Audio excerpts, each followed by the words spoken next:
Hey y'all, this is Renee from Renee's Secret Garden, and I wanted to talk to y'all today really quick because my battery is going dead.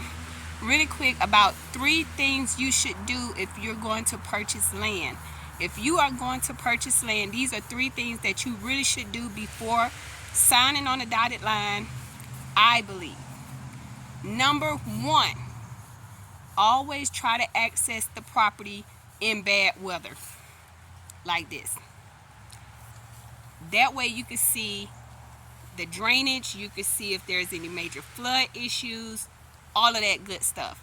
Especially if you're in an area that snows, you want to make sure it's an area that you can get in and out of without too much of an issue, unless you just have the means to do so. Number 2, which brings me to number 2, make sure the property is accessible. Sometimes people will sell you land that you cannot access. You have to make sure the property is accessible. Make sure you have a way that you can get to the road and from the property, because it will be kind of like a driveway area or enough land where you could just come straight from the street to your property. Please make sure the property is accessible. If you don't understand what I'm saying, ask your agent. Try to get an agent if you can. I know a lot of people are out here saying you can do it without an agent. Try to get an agent. Make sure your property is accessible. Number 3, always see if you can get in the paperwork to have your property surveyed for fencing before you even sign the dotted line. Sometimes if they really want to sell you that property, they will go ahead and put that in the contract that they will have the property surveyed for fencing. That way when you reach your property after you purchase, you'll already have it flagged off or marked, or whatever they call it in your state. You will already have it marked where you know where your property ends and begins, and that was already put into place in the contract, so you didn't have to pay extra for that. If you don't do that, you will have to pay later to have your property surveyed for fencing. Make sure you say that, surveyed for fencing.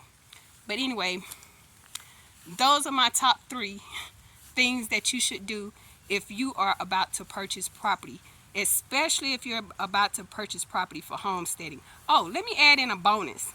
If you're going to do homesteading, gardening, farming, contact the city and see if you are zoned in that area. See if that address or that location is zoned for livestock.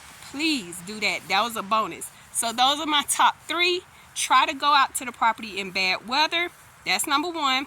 Number 2, try to make sure that this property is accessible, that you can get to and from this property, that it's not in the middle of somewhere else with other properties surrounding and you cannot get to it unless you talk it over with the neighbors to see if it's any way you can get to it. Number 3, try to see if you can work it out in the plan where the seller will pay to have the property marked and ready for fencing. They will have to have somebody come out and survey the land and mark it for fencing. And that's an extra cost if you don't get it in the contract. So try to get it in the contract if you can, but if you can't, just understand that you will have to pay extra later to get the property surveyed.